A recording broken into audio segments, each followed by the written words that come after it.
Hello সবাইকে, আশা করি তোমরা সবাই ভালো আছো। আমিও অনেক অনেক ভালো আছি। আর তোমরা কি ভাবছো এই দুপুর দুপুর মাথায় এত গরম রোদ নিয়ে আমি কোথায় এসেছি? আমি চলে এসেছি মাতৃচরণ জুয়েলার্সে। এইখানের গহনাগুলো আমার খুব ভালো লাগে। আর আজ যেহেতু আমার একটা স্পেশাল মানুষের জন্য গিফট কিনবো, তাই এখানে সবার আগে চলে এসেছি।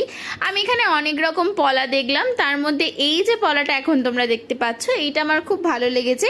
দুটোই ভালো লাগছিল, কিন্তু কোনটা নেব সেটা আমি বুঝে উঠতে পারছিলাম না। তারপরে আমি ডিসিশন নিলাম যে আমি এই পলাটা নেব। তোমরা কিন্তু অবশ্যই জানিও যে পলাটা কেমন হয়েছে। আর এই দেখো, তোমাদেরকে একটু ক্লোজ ভাবে ডিজাইনটা দেখিয়ে দিই। আমাদের ডায়মন্ড হারবারে এই দোকানটা কিন্তু লাইট ওয়েট জুয়েলারির দিক থেকে খুব খুব ভালো। তোমরা অবশ্যই চাইলে ভিজিট করতে পারো। তো চলো এইবারে যাওয়া যাক। যার জন্য উপহার কিনেছি তার কাছে তো গিয়ে পৌঁছে দিতে হবে নাকি। এই যে এইখান থেকে আমি একটু এগিয়ে গেলেই তোমরা বুঝতে পারবে যে আমি কার জন্য উপহার কিনেছি। আজকে কি বলো তো, আজ হচ্ছে আমাদের ডায়মন্ড হারবারের রাজরানী মায়ের পুজো, যার রাজত্বে কিন্তু আমরা সবাই অনেক শান্তিতে আছি, অনেক ভালো আছি। এই যে যার জন্য উপহার কিনেছি, দেখতে দেখতে তার কাছে পৌঁছেই গেলাম।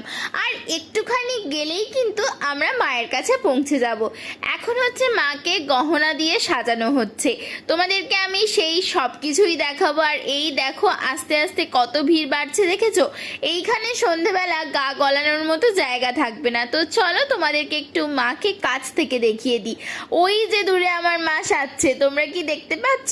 এই যে তোমরা এত ভিড় দেখতে পাচ্ছ, এটা কেন বলো তো? এই যে মাকে আস্তে আস্তে সাজাচ্ছে, সবাই মিলে এখানে দাঁড়িয়ে দাঁড়িয়ে দেখছে। আর এই যে সব গহনাগুলো, এইগুলো সবই মানত করার পরে সবাই মাকে দিয়ে যায়। আমিও মাকে প্রত্যেক বছর কিছু না কিছু দেওয়ার চেষ্টা করি। তার কারণ হচ্ছে সারা বছর তো মা আমাদেরকে এত আগলে রাখে। মা যখন একটা দিন আমাদের কাছে আসে, সারা বছরের কিছু জমানো পয়সা দিয়ে মাকে তো একটা উপহার দেওয়াই যায়।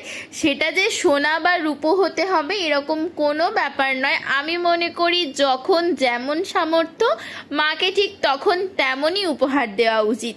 মা সারা বছর সারা জীবন যেন আমাদের সবার পাশে এইভাবেই থেকে যায়। তখন কিন্তু আমরা ভিতরের দিকে যাচ্ছিলাম, তখন লোকজন একটু কম ছিল। তো যাই হোক, এই গরমে মাকে দেখে, মাকে প্রণাম করে, মায়ের উপহার মায়ের কাছে পৌঁছে দিয়ে আমরা চলে এসেছি আইসক্রিম খেতে। বৌদি ভাই খেলো প্রথমে চকোবার, আর তারপরে আমি চলে এসেছি আমার ফেভারিট জল বরফ খেতে। এই বরফটা কিন্তু আমার খুব ভালো লাগে। আমার মতো নিশ্চয়ই তোমাদেরও অনেকের